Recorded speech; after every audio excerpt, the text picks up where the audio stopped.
Sri Kuberan TV நேயர்களுக்கு அடியேன் உங்கள் சிவயோகி சிவசக்திமான் சுவாமிகள் வணக்கத்தை தெரிவித்துக் கொள்கிறேன். இந்த பதிவில் சுக்கிர பெயர்ச்சி பலன்கள். சுக்கிரன் 26/8/2024 18/9/2024 வரை கிட்டத்தட்ட ஒரு 23 நாள், ஒரு மாதம் இருப்பார். ஒரு வாரம் குறைச்சி தான் இருக்கிறார். 23 நாட்கள் இருக்கிறார். இந்த சுக்கிர பெயர்ச்சி பலன் சொல்ல போகிறேன். இந்த சுக்கிர பயிற்சி பலன் இதுவரைக்கும் இல்லாத ஒரு விஷயத்தை சொல்ல போகுது. இந்த சுக்கிரன் தன்னுடைய நீச ராசியில பிரவேசிக்க போகிறார். கன்னி ராசியில சிம்மத்திலிருந்து கன்னிக்கு போகிறார். கன்னி ராசியிலே சுக்கிரன் நீசம் அடைகிறார். நீசம்னா தன்னுடைய சக்தியை இழக்கிறார். அவள் எவ்வளோ பெரிய அசுரகுருன்னு சொல்லக்கூடியவர், எல்லா ஆசாபாசங்களுக்கும் ஏற்றுக்கொள்ளக்கூடியவர், எல்லா இன்பங்களையும் அனுபவிக்கக்கூடியவர். அப்படிப்பட்ட அந்த அசுரகுருவான சுக்கிரன் இந்த பயிற்சியிலே அந்த ராசியிலே கன்னி ராசியிலே நீசம் அடைகிறார். அப்போது கவனமாக இருக்கக்கூடிய காலமாக இது அமைஞ்சிருக்கு. பொதுவாக கன்னி பெண்கள் கவனமாக இருக்கணும். தன்னுடைய நிதானத்தை இருக்கக்கூடாது, தன்னம்பிக்கை இருக்கக்கூடாது, தன்னுடைய ஆசைகளை பேராசையாக இருக்கக்கூடாது. அனைவரும் கவனமாக பழகி வர வேண்டும். இந்த உள்ள காலகட்டங்களில் தன் நிலை அறிந்து செயல்பட வேண்டும். அதனால் கவனமாக இருக்கணும்னு சொல்லிட்டு இதனுடைய சுக்கிர பயிற்சியுடைய பொது பலனை இப்போ சொல்ல போகிறேன். அதுக்கு முன்னாடி எடுக்கிறார் வணிக்கிறேன். ஓம் குருப்யோ நம நற்பவே நற்பவே நற்பவே ஓம் காஞ்சிவாசாய வித்மகே சாந்தரூபாய தீமகே தன்னோ சந்திரசேகர பிரச்சோதயாத். என் ஆத்மாதி மகாக்கலை வணக்கம். ஓம் காளிகாசாய வித்மகே மசான வாசின்ன தீமகே தன்னோ அகோர பிரச்சோதயாத். சுக்கிர பெயர்ச்சி சிம்மத்தில் இது நாள் வரைக்கும் இருந்தார். சூரியனுடைய வீட்டில் அவர் இருந்தார். அப்போது சூரியன் வீடுன்றது சுக்கிரனுக்கு பகை வீடு தான். சூரியனுக்கும் சுக்கிரனுக்குமே ஆகாது, அப்படிதான் சாஸ்திரம் சொல்லப்பட்டது. இப்பொழுது இன்னும் மோசம். புதன் வீட்டில் புதன் நட்பாக இருந்தாலும் புதன் வீட்டில் அவர் நீசம் அடைகிறார். அது புதனுக்கு உச்ச வீடு கன்னிராசி. அது நீசம் அடைகிறார். அப்போ நீசம்பட்ட சுக்கிர பயிற்சி எப்படி இருக்கும், அதனுடைய பலாபலங்கள், அது இருக்கிற இடம், அது பார்வை பெறக்கூடிய இடங்கள், இதுதான் 12 ராசிகளுக்குண்டான பலனை சொல்ல போகுது. அதுக்கு முன்னாடி பொது பலனை நான் சொல்கிறேன். பொது பலன்கள் பார்க்கும்பொழுது ரிஷபராசியிலே குரு இருக்கிறார், மிதன ராசியிலே செவ்வாய் இருக்கிறார், கடகராசியிலே புதன் இருக்கிறார், சிம்ம ராசியிலே சூரியன், கன்னிராசியிலே சுக்கிரனுடன் கேது ஏற்கனவே இருக்காரு, சுக்கிரனோட போய் இணைகிறார், சுக்கிரனோட கேது இணைகிறார். இது இல்லாமல் கும்பராசியிலே சனி பகவான், மீனராசியிலே ராகு பகவான், ரிஷபத்திலே குருவுடன் சந்திரன் இருக்கிறார். இந்த சுக்கிர பயிற்சி ஆகும்போது குரு சந்திர யோகம் ஏற்படுகிறது. குருவும் சந்திரனும் சேர்ந்து குரு சந்திர யோகம் ஏற்படுகிறது. இது ஒரு ப்ளஸ் பாயிண்ட் தான். பொதுவாக சந்திரனும் சுக்கிரனும் சேர்ந்திருந்தாலே வளர்ச்சிகள், அபரிதமான விஷயங்கள், விபரீத ராஜயோகம் 1க்கு 2 இருக்கிறது, இது மாதிரிலாம் நடக்கும். சுக்கிரனுடைய சந்திரன் இருந்தாலும் சுக்கிர பயிற்சி காலத்திலே அந்த குருவுடன் சந்திரன் இருப்பது ரொம்ப பெரிய விஷயம் தான். சந்திரன் உச்சம் பெற்றிருக்கார். உச்சம் பெற்று அங்கே யோகத்தை கொடுக்கிறார். குரு சந்திர யோகத்தை ஏற்படுத்தி கொடுக்கிறார். பொதுவான பலன்கள் பார்க்கும்பொழுது சுக்கிர பயிற்சி தான் பண்ண சொல்ல போகிறோம். அதனால் சுக்கிரனை பற்றி எடுத்துக்கொள்வோம். சுக்கிரனாகப்பட்டவர் கேதுவுடன் இணைந்து தன்னுடைய சக்தியை அழைக்கிறார். அப்போ கேது தான் எல்லா கிரகத்துடைய சக்தியுமே ஆளுமை பெற்று திகழக்கூடியவர் கேது பகவான் தான். மற்ற 8 கிரகத்துடைய சக்தியை விட அதிகமாக தான் கேதுக்கு தான் அதிகமான பவர் உண்டு. அப்போ அந்த கேது என்ன பண்ண போகிறார், ராகுவை போல் கொடுப்பார் இல்லை, கேதுவை போல் கெடுப்பார் இல்லை, அப்படி தான் சொல்லுது சாஸ்திரம். அப்போ கெடுப்பார் எந்த வகையில் கெடுப்பார் அதுதான் இப்போ சொல்ல போகிறார். அந்த கேது சுக்கிரனோட இணைஞ்சிருக்கிறனால, கேதுவோட சுக்கிரன் இல்லை, சுக்கிரன் தான் கேதுவோட இணைஞ்சிருக்கார். அப்போது அந்த சுக்கிர பயிற்சி காலகட்டத்தில் பொதுவான பலன்கள் பார்க்கும் பொழுது கேதுவுடன் இணைந்திருப்பதால் ஆன்மீகவாதிகள், ஆன்மீகத்தை தொழிலாக கொண்டவர்கள், அருள்வாக்கு சொல்பவர்கள், ஜோதிடர்கள், ஆன்மீக பெரியோர்கள், சாதுக்கள், இது மாதிரிலாம் சொல்லப்படுது. இவர்கள் எல்லாருக்குமே கொஞ்சம் நேரம் சரியில்லாமல் இருக்க போகிறது. இவர்கள் அனைவருமே பெண்கள் விஷயத்தில் கவனமாக இருக்க வேண்டும். பெரும்பாலும் முற்றும் திறந்தவர்களுக்கு இது பிரச்சனை இல்லை. இல்லற துறவியாக இருக்கிறவங்க, குடும்பத்தில் இருக்கிறவங்க தான் பிரச்சனை வரும். அப்போது பெண்களால் அவமானப்படக்கூடிய நேரங்களும் அமையும். மறைமுக தொடர்புகள் ஏற்படக்கூடிய காலமாக இது அமைய போது கேது கண்டிப்பாக கெடுப்பார். சுக்கிரனுடைய இருக்கிறனால அதாவது கெட்ட குணங்கள் கொண்ட பெண்களுடனும் சவகாசம், அதன் மூலியமாக கெட்ட பலன்கள் கொடுப்பதும், பெயர் கெட்டு போவதும், அவமானப்படுதலும் இப்படி தான் நிகழ்த்து போகிறார். அப்போ ரொம்ப கவனமாக இருக்கணும். ஆண்கள் கவனமாக இருக்கணும், பெண்களும் கவனமாக இருக்கணும். பெண்களும் அவங்களுடைய தன்னிலை அறிந்து நடந்து கொள்ள வேண்டும். மறைமுக தொடர்புலாம் அதிகமாக இந்த காலகட்டத்தில் நடைபெறப் போகிறது. அப்போது அதுக்குண்டான எச்சரிக்கையாக கவனமாக இருக்கணும்னு சொல்லியிருக்கேன். இது இல்லாமல் இந்த சுக்கிரன் தன்னுடைய கன்னிராசியிலிருந்து உச்ச வீட்டை பார்க்கிறார். மீனராசியில் தான் உச்சமடைகிறார். அந்த உச்ச வீட்டை பார்க்கிறார். அப்போ அங்கே யார் இருக்கா, ராகு பகவான் இருக்கிறார். போதுமா? அப்போது கேது கெடுப்பார், ராகு கொடுப்பார். எதை கொடுப்பார்? சுக்கிரனும் ராகும் பார்க்கும் பொழுதோ சேர்க்கும் பொழுதோ அந்த லீலைகள், தாம்பத்திய விஷயங்கள் இதெல்லாமே வந்து அதிகமாக கொடுப்பார், அபரீதமாக கொடுப்பார். அது நேர்முகமாக இருக்கலாம், பெரும்பாலும் மறைமுகமாக தான் சொல்லப்படுது. ராகுவுக்கு வந்து மறைமுகமாக தான் சொல்லப்பட்டிருக்கு. இப்போ மறைமுக தொடர்புகள் இப்படிலாம் ஏற்படும். அப்போ ரொம்ப உஷாராக இருக்கணும், கவனமாக இருக்கணும். இது இல்லாமல் நல்ல விஷயமும் நான் சொல்லணும். அப்படி பார்க்கும் பொழுது ராகு திடீர் அதிர்ஷ்டத்தை கொடுக்கக்கூடியவர். அப்போது பெண்கள் மூலிமா நல்ல ஒரு பெண்கள் வசதியாக இருப்பாங்க, அவங்களுக்கு எல்லாமே இருக்கும், நல்ல ஒரு அன்பு கிடைக்காம இருக்கும். அப்படிப்பட்டவங்களுக்கு வந்து இப்போது நல்ல ஒரு தொடர்பு ஏற்படும் போது, நல்ல மனிதர் நல்ல தொடர்பு அப்படிக்கும் போது அவங்க உதவி பண்ணுவாங்க. அது ஒரு நல்ல விஷயம் தானே. அதெல்லாமே இப்போ நடக்க போகுது. அப்போது ஒன்றுமில்லாதவர்களுக்கு பெரும் செல்வந்தரான பெண் தொடர்பு ஏற்படும்போது நல்லது தான் நடக்கும். அதே மாதிரி தான் ஆணுக்கும் அதே மாதிரி தான் நடக்க போகுது. இது மாதிரி நல்ல விஷயங்களும் உண்டு. ஆசாபாசங்கள் நிறைய நடக்கும்.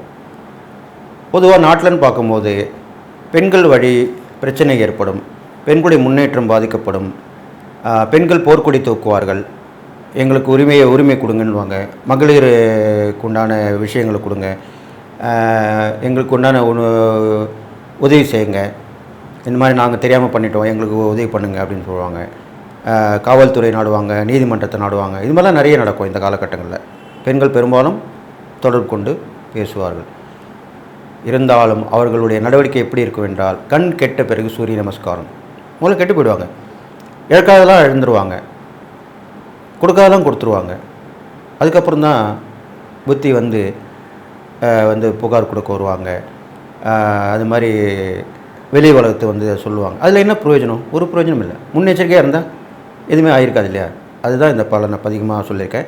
இந்த சுக்கிர பயிற்சி காலத்தில் இவங்களாம் கவனமாக இருக்கணும்னு சொல்லிட்டு, அது இல்லாமல் நிறைய ஆசைகள் இருக்கலாம், பேராசைகளை வளர்த்து கொடுக்கக்கூடாது இந்த காலத்தில். ஏன்னா சுக்கிரன் வந்து என்ன பண்ணுவார்னா, நீசப்பட்ட சுக்கிரன் பேராசையை கொடுத்து பெரு நஷ்டத்தில் கொண்டு வந்து விட்டு விடுவார். கூட கேது வேறு இருக்கார், ராகு ஒரு பார்வை இருக்குது. அதனால் ரொம்ப கேர்ஃபுல்லாக இருக்கணும். இது இல்லாமல் அண்டை அயலாருடைய தொடர்பும் கொஞ்சம் மட்டுப்படும், கொஞ்சம் குழப்பங்கள் ஏற்படும். சுக்கிரன் வந்து அசுர குருவாக விளங்கப்படுவதனால போர் மூலமாக இருக்கும். அது வந்து பெண்கள் மூலிமா கூட அந்த விஷயம் நடக்கும். பெண்கள் கூட பிரச்சனையாக இருப்பாங்க. நான் இப்போ கூட சமீபத்தில் பார்த்தீங்கன்னா, ஒரு நாடு விட்டு ஒரு பெண் சம்பந்தப்பட்டவர், ஒரு ஆட்சி புரிந்தவர் அடைக்கலமாகி வந்தார் என்று கேள்விப்பட்டோம். அது மாதிரிலாம் கூட உண்மையாக நடக்க போகுது விஷயங்கள். இதெல்லாம் நடக்கும். பெரும்பாலும் பெண்கள் வகை முன்னேற்றங்கள் தடைபடும். பெண்களுக்கு உண்டான அழிவு காலமாக கூட சொல்லப்படலாம். அதெல்லாம் உச்சியாக இருக்கணும், ஜாக்கிரதையாக இருக்கணும். இதுக்கெல்லாம் என்ன வழின்றா, இது வரும் பரிகாரங்கள் தான தர்மங்கள் மூலிமா நான் சொல்லி அதை நீங்கள் தீர்த்துக்கலாம். எல்லாமே சரியாயிடும், ஒன்றும் கவலைப்பட வேண்டியதில்லை. இப்போ ஒரு நல்லது இருந்தால் ஒரு கெட்டது இருக்கும், ஒரு கெட்டது இருந்தால் ஒரு நல்லது இருக்கும். கண்டிப்பாக இறை வழிபாடும் தான தர்மங்களும் கண்டிப்பாக நம்மளை பாதுகாக்கும் அப்படின்னு சொல்லிட்டு, இந்த சுக்கிர பயிற்சி இது வரைக்கும் எதுவும் இல்லாத ஒரு சுக்கிர பயிற்சியாக இருக்க போகுது. ஏனென்றால் சுக்கிரன் நீசப்பட்டு அந்த ராசியில் இருக்கும் அந்த ஒரு மாத காலத்துக்கு குறைவான ஒரு காலகட்டத்திலேயே நீங்கள் அனைவரும் வெகு கவனமாக இருந்து ஜாக்கிரதையாக இருந்து இந்த காலத்தை கடக்க வேண்டும் சொல்லி, இந்த நான் சொல்லும் இறை பரிகாரங்கள் தானம் எல்லாம் கவனமாக கேட்டு நடக்கணும்னு சொல்லிடுறேன். இது பொது பலன்தான். இது வந்து நீங்கள் இதை வச்சு முடிவு பண்ணக்கூடாது. உங்களுடைய சுய ஜாதகம் இருந்தால் அதை என்னிடம் அனுப்பி நீங்கள் அதை பார்த்து நீங்கள் தெரிஞ்சுக்கலாம். என்னுடைய வாட்ஸ்அப் நம்பர் கீழே கொடுத்துருக்கு, அதை நான் இப்போ சொல்கிறேன். 9791052062. இதுதான் என்னுடைய வாட்ஸ்அப் நம்பர். அதில் நீங்கள் பதிவு பண்ணி உங்களுடைய டீட்டெயில்ஸ் பண்ணி கேட்டுக்கலாம். கமெண்ட்ஸில் பண்ணால் நான் பார்க்க முடியாது, நான் பிஸியாக இருப்பேன். ஃபோன் எடுக்கலாம் கூட கவலைப்படாதீங்க. அந்த வாட்ஸ்அப் நம்பரில் வந்துட்டு வெயிட் பண்ணிங்கன்னா கண்டிப்பாக உங்களுக்கு பிரச்சனை தீர்க்கப்படும், முக்கியமான விஷயங்கள்லாம் சொல்லப்படும். கண்டிப்பாக அதை நீங்கள் பயன்படுத்திக்கணும்னு சொல்லிவிட்டு, இப்போது நான் 12 ராசிக்குள்ள பலன் பார்க்க போகிறேன் அப்படின்னு சொல்லி இந்த பொது பலன் இதோட நிறைவு பெறுன்னு சொல்லி மிதுனராசிக்காரங்க சொல்ல போகிறேன். மிதுனராசிக்காரங்க இது வரைக்கும் 3ஆம் இடத்துல இருந்த சுக்கிரன் 4ஆம் இடத்துக்கு வந்திருக்கார். 4ஆம் இடத்துல வந்து கேதுவோட இணைஞ்சு நீசப்பட்டு நிற்கிறார். அவர் பார்க்கும் இடம் வந்து 10ஆம் இடத்தை பார்க்குறார். இப்போ இதனால் என்ன நடக்க போகுது சுக்கிர பயிற்சியால் அப்படின்றதான் இப்போ சொல்ல போகிறோம். பொதுவாக உங்களுக்கு சுக்கிரன் வந்து அவ்வளோ உகந்தவர் அல்ல, ஓரளவுக்கு தான் சொல்லப்பட்டிருக்கு. ஏன்னா அவர் விரையாதிபதியாக கருதப்படுகிறார். அது இல்லாமல் 5க்கு உரியவராகவும் அமைகிறார், பூர்வ புண்ணியாதிபதியும் ஆகிறார். அதனால் ரொம்ப விசேஷமாக நீங்கள் இந்த சுக்கிர பயிற்சி கவனித்து பார்த்து நடந்துக்கணும். அப்போது அந்த சுக்கிரன் நீசப்பட்டிருக்கு, கேதுவோடு சம்மந்தப்பட்டிருக்கனால உங்களுக்கு 4ஆம் இடத்துல அந்த அமைப்பு இருக்கிறனால இந்த காலகட்டங்கள் நீங்கள் வீடு வாங்குகிற விஷயத்தில், வாகனங்கள் வாங்குகிற விஷயத்தில் பரிசோதித்து வாங்க வேண்டும். அதுதான் இப்போ சொல்கிறீங்க. அதாவது கண்ணை மூடின்னு வாங்கக்கூடாது. ஒரு வீடு வாங்குறீங்கன்னா அந்த டாக்குமெண்ட்ஸ் கரெக்டாக இருக்கான்னு பார்த்து வாங்கணும்.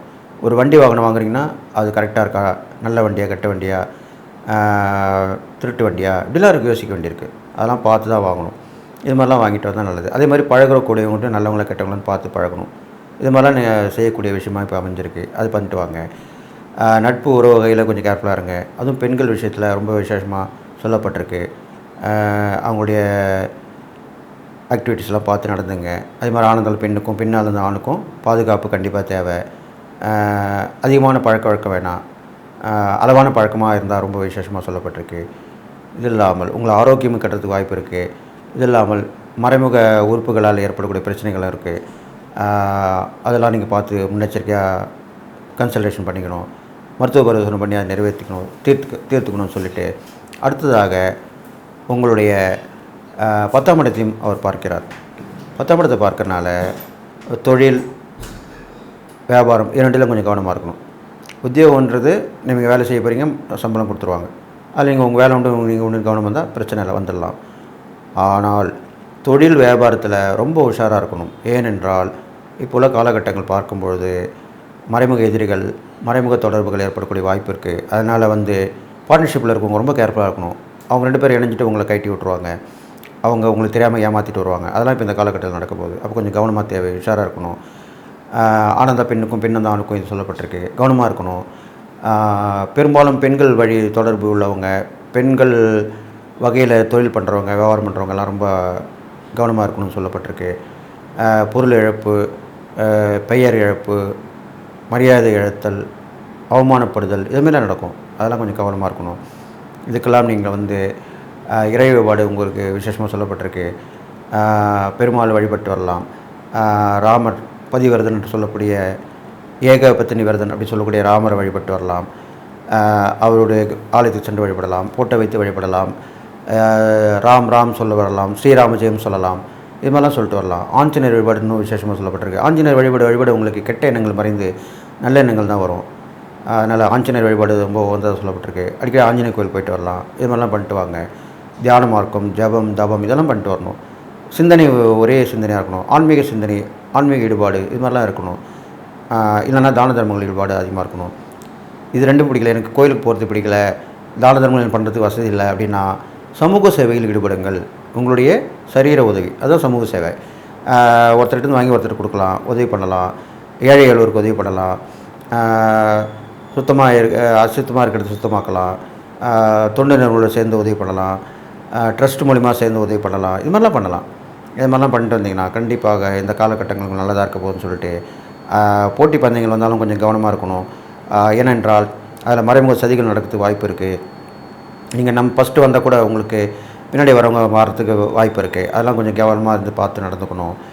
வெற்றிகள் பெறுறதுன்னு கொஞ்சம் தோல்வி தான் அப்புறம் தான் வெற்றியாக இருக்கும். சில பேர் கேட்பாங்க, நான் தான் ஃபஸ்ட்டு வந்தேன், நீங்கள் வேணால் கேமராவில் போட்டு பாருங்கன்னு. அப்படி பரிசோதிக்கப்பட்டால் உங்களோட வெற்றி கண்டிப்பாக நிச்சயிக்கப்படும். அப்படி இல்லாமல் அது உள்ள காலகட்டம் தான் இப்போது வந்திருக்கு. அது மாதிரி நீங்கள் பண்ணலாம். இது மாதிரிலாம் செஞ்சுட்டு வந்தீங்கன்னா இந்த சுக்கிர பயிற்சி காலம் கண்டிப்பாக நல்லதாக நடக்க போகுது. ஏற்கனவே சுக்கிரன் நீசப்பட்டு கேதுவுடன் இணைஞ்சு ராகுவால் பார்க்கப்படுகிறனால் இந்த பயிற்சி பெருசாக ஒன்றும் சொல்ல முடியாது. இருந்தாலும் இறைவரி பரிகாரங்கள் மூலிமாவும் தான தர்மம் மூலமாகவும் கண்டிப்பாக நல்லதாக நடக்க போகுது. நான் சொன்ன அந்த இறை வழிபாடு செஞ்சுட்டு வாங்க, தான தர்மம் பண்ணிட்டு வாங்க, கண்டிப்பாக உங்களுக்கு நன்மை நடக்கும். ஏழை குழந்தைங்களுக்கு உதவி பண்ணுங்க, அவங்கள படிப்புக்கு வளர்ச்சிக்கு உதவி பண்ணிட்டு வாங்க. எங்கே குழந்தைய பார்த்தாலும் அவங்கள ஆசையாக அன்பாக பழகுங்க. வெளியே வந்தால் கூட அந்த குழந்தைங்க மனசு உங்களுக்கு பிடிச்சிக்கணும். அந்த குழந்தைகள் மனசு சந்தோஷப்பட்டால் நீங்கள் கண்டிப்பாக நல்லா இருப்பீங்க. அது இல்லாமல் குழந்தையாக உள்ள தெய்வங்களை வணங்கிட்டு வாங்க. அம்மனில் பாலா திரிபுர சுந்தரி சொல்லப்படுறா, அவளை வணங்கிட்டு வாங்க. பாலமுருகன் வழிபட்டு வாங்க. அது இல்லாமல் கிருஷ்ணரில் நல்ல ஒரு குழந்தை வடிவத்தில் உள்ள கண்ணன், அந்த மாதிரி கண்ணன் வழிபாடு அப்படி பண்ணிட்டு வரலாம். இது மாதிரிலாம் பண்ணிட்டு வந்தீங்கன்னா கண்டிப்பாக இந்த சுக்கிர பயிற்சி உங்களுக்கு நன்மை தான் செய்ய போகுது. கெடுபம் கொஞ்சம் நற்பலன் ஏற்படுன்னு சொல்லிவிட்டு நீங்கள் எல்லா நாளும் பெற்று வாழணும்னு சொல்லி வாழ்த்து விடைபெறுகிறேன். நன்றி, வணக்கம். ஸ்ரீ குபேரன் டிவியை பார்த்தமைக்கு நன்றிகள். மேலும் இது போன்ற தகவல்களை தெரிந்து கொள்ள ஸ்ரீ குபேரன் டிவியை சப்ஸ்கிரைப் செய்யுங்கள். மறக்காமல் பெல் ஐக்கானை கிளிக் செய்யுங்கள்.